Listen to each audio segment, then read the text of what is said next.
Good morning, everybody. What a joyful sound in this sanctuary as everyone's starting to gather. We have people coming in from every door. Welcome, find a seat. You should be able to see the screens from any part of this sanctuary, so you may have already found your usual worship seats. We have a special treat today. Phil Hawkins, who's not in the room, he's upstairs in the live stream booth. Phil is our digital media specialist and has just finished his MFA at SCAD. Phil has made us a video celebrating our past and looking forward to our future. You'll see some familiar faces, a handful who are in the room today, and you'll see some footage that has come out of our history room, beautiful photography, some of our spectacular music as we begin our morning of 75th anniversary. This is about a 26-minute video.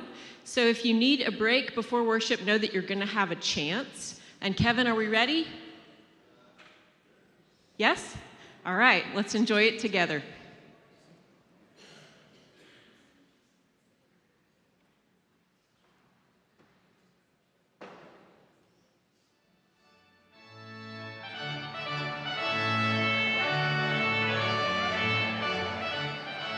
I really love the community, and I love singing in the choir and just everything about it.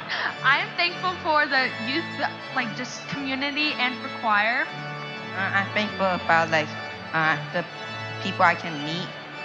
Life is busier than it has ever been, and there are demands on people's times and competing priorities in their lives. And more, everything is available remotely or digitally or online, and you don't even have to get together with other human beings if you don't want to or if it's inconvenient to.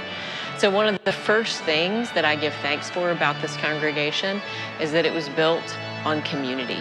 There was a group of people 75 years ago who said, we want to be a Christian community together, and we're going to make a commitment, a long commitment that's going to require something of us.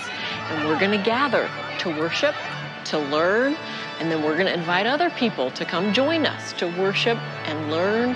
We're going to put down some roots and create a sense of place that's important. And then we're going to make sure that we don't stay in that small space. We're going to go out into God's world and see what we have that might be needed to take care of someone else. And right now, default in everyone's life is not community. So the fact that we exist at all, the fact that we are a congregation, is because of the priority of Christian community. And I give thanks that that's still our witness, that we still are here. We still are getting together and worshiping and learning and taking care of each other and getting out of here to look at the world and to be with our vulnerable neighbors in whatever way we can. It's the real witness of Christian community that's my main thanks at this moment of anniversary.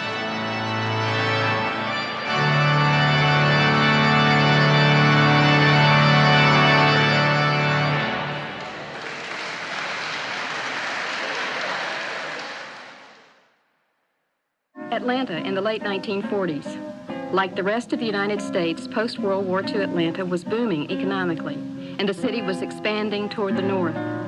Young families, many of whom were the second and third generations of Atlanta's founders, were moving into a section near the proposed Interstate 75. The neighborhood was called the Spring Lake Wildwood area, and there was not a church within 4 miles.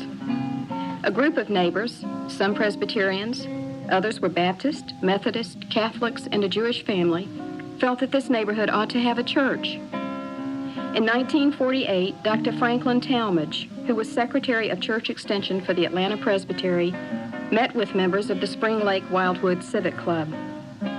At that meeting, 50 persons signed cards pledging that they would get help for a church to be started. This fledgling fellowship began meeting in private homes and finally in Morris Brandon's school. Their first formal service was held Sunday morning, March 13, 1949. The church had no name yet, and the church section of the Atlanta newspaper advertised that services were being held at the question mark Presbyterian Church at Morris Brandon School. But the lack of a name or of a sanctuary did not diminish the enthusiasm of the members, and they petitioned the Atlanta Presbytery to organize a Presbyterian church in their neighborhood. This petition was granted, and on July 10, 1949, the congregation was formally chartered by the Atlanta Presbytery, and the name Trinity was unanimously adopted. A call was sent to the Reverend Allison Williams to become Trinity's minister. Mr. Williams, a native of Atlanta and a graduate of Princeton Theological Seminary, was teaching Bible at the School of the Ozarks in Missouri. He accepted Trinity's call and preached his first sermon on August 14, 1949. Reverend Williams was formally installed as Trinity's minister on September 25, 1949. It really doesn't make a whole lot of difference about what happened 2,000 years ago, regardless of how loudly we attest to this, if the residue of it does not carry over to another century. And what size congregation were the original buildings planned for? Well, this depends a lot on your preaching. If you want to be a popular preacher, you could plan it for thousands, but if you are rather insulting in the pulpit, you can keep the number down to a comfortable range. And we sort of looked at each other one day and said, you know, we got to get a preacher. There was a kid in First Church. I think he's somewhere out in the Ozarks. His name's William. Well, call him up and see if he wants to be considered. Before you knew it, here he was. Well, I guess you could say that the courtship of Allison Williams was rather brief. And you can't mention Allison without mentioning Joe, his wife, who was just an incredible, incredibly faithful, loving, wise partner for him, and they really were in it together.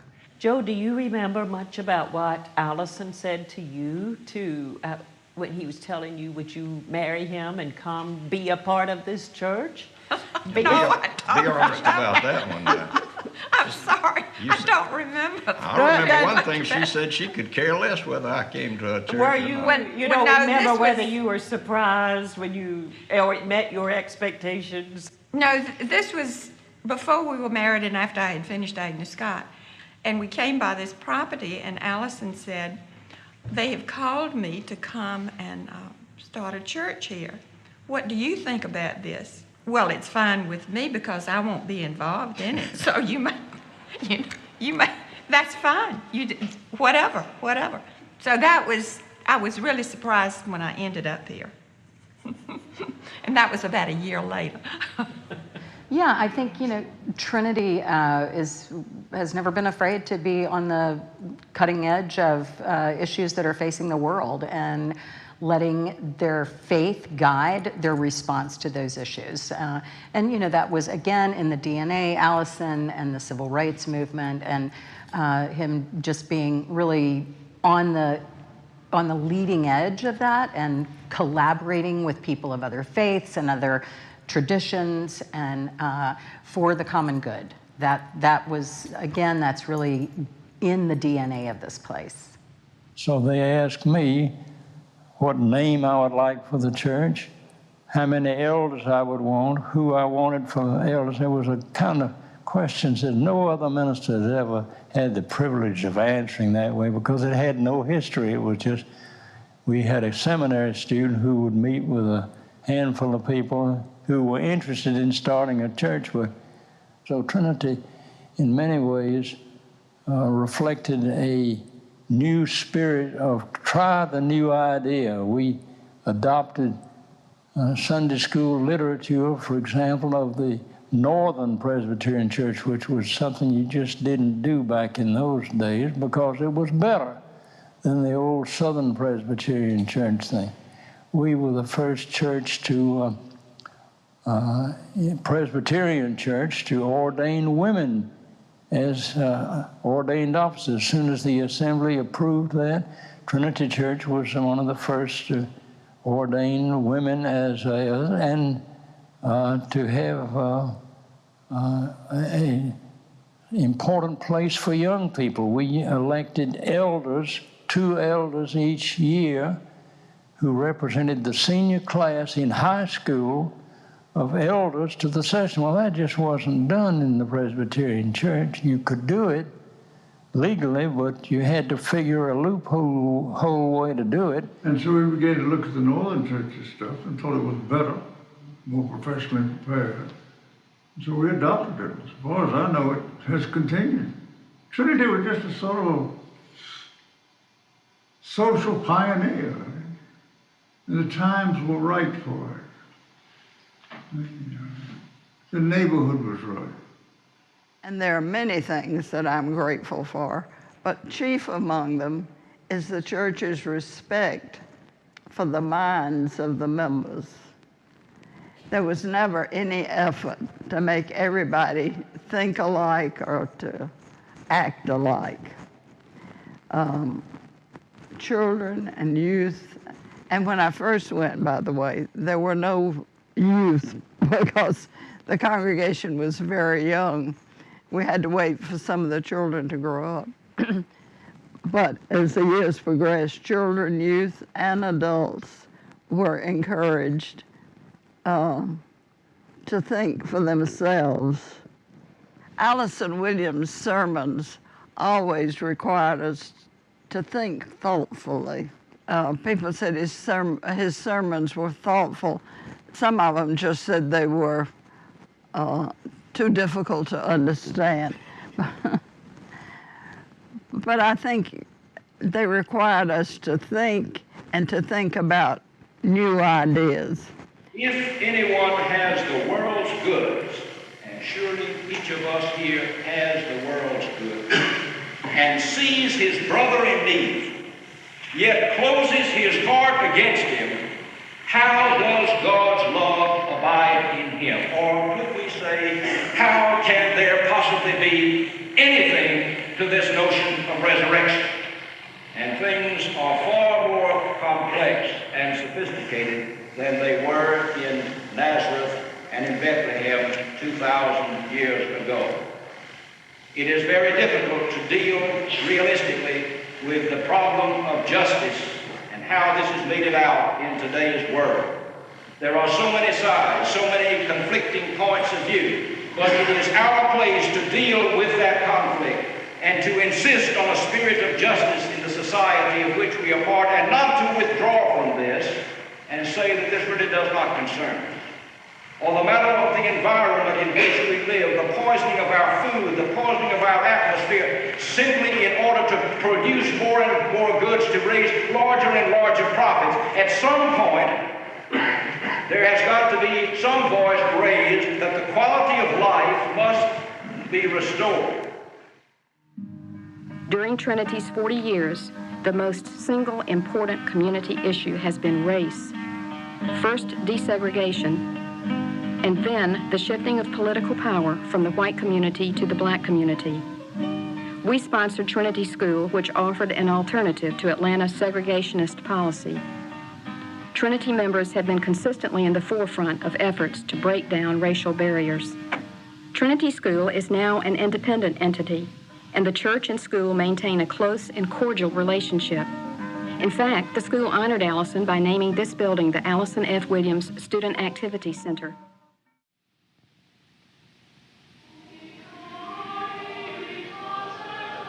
Let me tell you my dream for this congregation, that we would have a shared vision of what we can do together and a deep passion about that vision, a vision of what we can do together to witness to what God is doing in our city and in our world and in our individual lives. A shared vision is more powerful than simply an idea. A shared vision is a power in your heart. With members committed to a common vision, the impact can be powerful. This is what Vision 2000 is all about. A creative blueprint to achieve our goals to build community as we move toward the year 2000. People started coming, and we didn't have any place to put them. So we had one capital campaign in the mid-90s simply so that we wouldn't have to put little children in the broom closet to do their Bible studies and eat their goldfish and drink their apple juice. And it was a year of great flourishing, a decade of great flourishing. membership growing and buildings being built and mission being extended. My husband and I, Al, just have loved Trinity. And now that I've retired and am back in Atlanta, we decided to make our church home once again here at Trinity. It's just a place with wonderful memories and a place where we're inspired every time we come to church. Those who are going to do the actual construction are, well, Ed, I'm not sure you're going to do the actual construction, but the Van Winkle Company is going to do our building, and Ed Van Winkle is here, as well as the Trinity project manager, David Tolles. And David and Ed, if you'll come forward. It's a relief in a lot of ways. Because to be pastor of Trinity is not for the faint of heart. There's so much going on and high expectations, and it's a relief not to have to be so deeply involved for 7 days a week. But I loved it. I love sitting in the pew with my husband, standing up and singing hymns with the congregation, listening to Norman McKenzie's wonderful music, the choir's wonderful music. It's so nourishing for my soul, and we have so many people here that we've known for a long time and who are friends, and we are making new friends now that we are back at Trinity. So it's been very good. Perhaps some of you who were passing by the choir room this morning in the hall saw a long line of elegantly robed children, and they were yanking on Gay Runge's hand and saying, Mrs. Runge, when can we go in and rehearse? And she probably had to say, well, when we get the chancel choir out of that little space, then you can go in and line up, and then you can rehearse. We're not going to have to do that anymore after this building. We're going to have room for all the choirs to get in there at the same time when they need to at Christmas and Easter and other times and rehearse together. We're going to have a brand new music library space that'll all be cataloged wonderfully by title, by composer, and by number.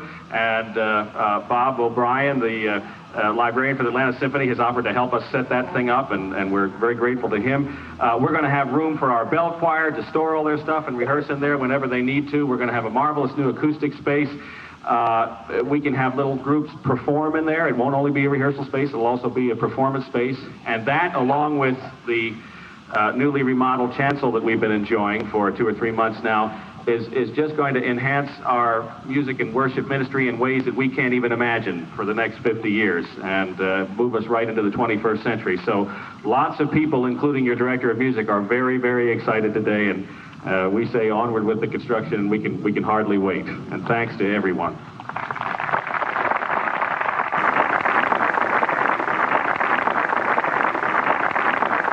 I believe that Trinity Church is a place of spiritual depth, a place where committed believers get the energy and the permission to make a difference in the world. And that difference occurs, I think, in worship, and hopefully flows forth from there to the amazing things that members of this congregation are doing out there in the community. Music and worship is a direct, emotional communication. Great music speaks directly to the heart of the listener.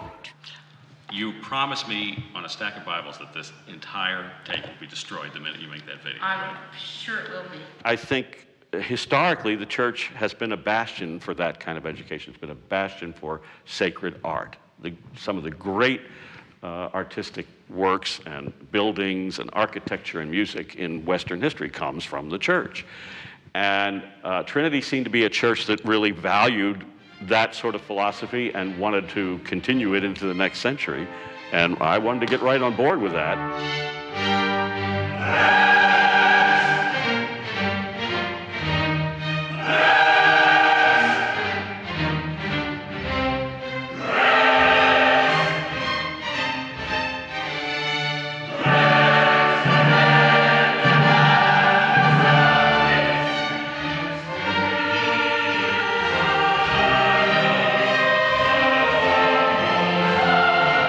How can you use that in service of a worship service? And that's what we try to do. We try to design, we have wonderful clergy here who want to design a kind of a holistic thematic service.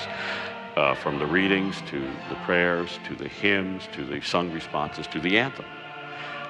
It all fits in with the message, and we work very hard to achieve that, and I think it pays off. Some people absolutely realize every second of the service that we're doing that, and some don't at all, I'm pretty sure. You know, they just know it speaks to them, and why not? But I think, yeah, I think that's the way to work, and that's the way I love to work.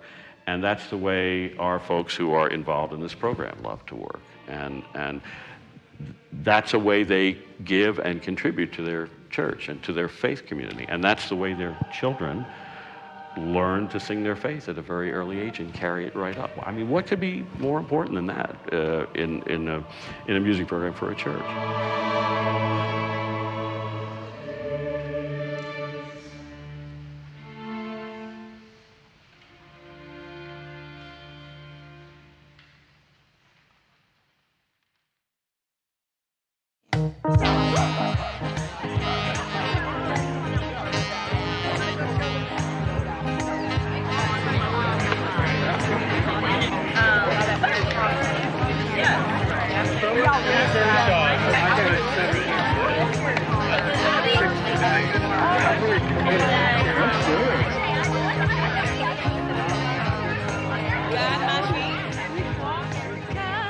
What gives me joy is that I know that God has great plans for this congregation. And we don't know what the future holds. What is the saying? We don't know what the future holds, but we know God holds the future. And so through prayer and discernment, I believe God is going to, this congregation is going to have revealed to it what God wants Trinity to do next. If the Christian church is going to remain relevant in modern society, it continually has to renew itself. It continually has to be a bastion for the best in creativity, in theology, in the arts. It has to challenge people when they come in the door. This is a place that wants to use technology, that wants to use artistry, that wants to use theology, that wants to use great preaching, that wants to use a wonderful campus and a wonderful facility to engage and challenge people and to reach out into the community and into the wider community all over the country and be a force for that kind of wonderful, positive transformation in a Christian way. And why else are we here? You know? You can count the number of seeds in an apple, but you cannot count the number of apples in a seed. They have sown those seeds so generously. There is no possible way to count all of the fruit that has come from the seeds that Trinity Church and the people who are Trinity Church have sown over the years. And for that, I am grateful. If you look back at the arc of history and you think, oh, thank heavens, we got on the right side of history here and there, there's a temptation to give thanks for that and not to see that that is an ongoing call. That whatever the issue was that we had to get on the right side of then is still an issue in the world today. The reason any of us looks back, it's because we're supposed to learn from it. We're supposed to learn what was good that we can repeat or build on and what was not good so that we don't continue to do the things that break down relationships in the world. So one of my biggest celebrations in this moment of 75 years is that one, we do have such good to look back on for which we can give thanks in this moment. And two, it reminds us again who we are. It reminds us why this church exists and what God continues to call us to do. And we still have good to do looking forward into the next chapter of this church's life.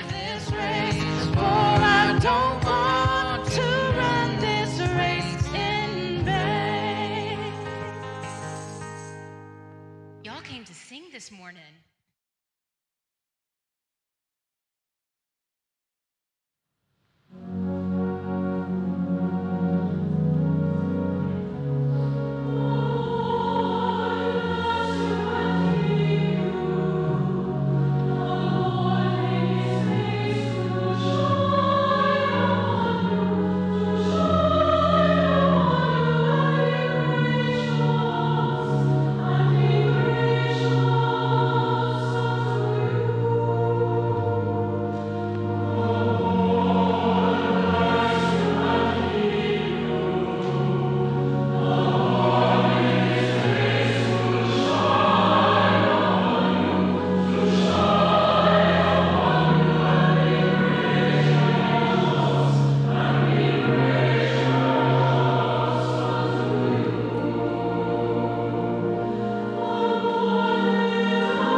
I didn't make it, but thank you for that beautiful applause.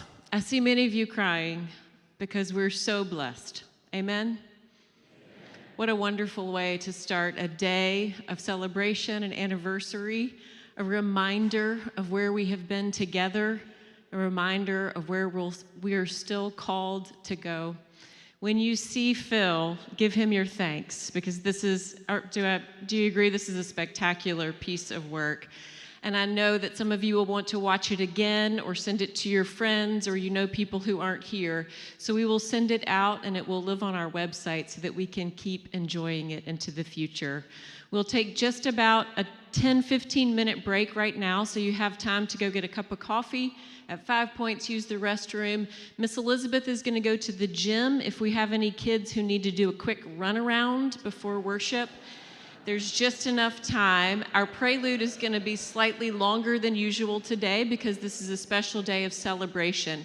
So if you'll plan to be back here at about 12 till, we'll open our time of worship. Go in peace.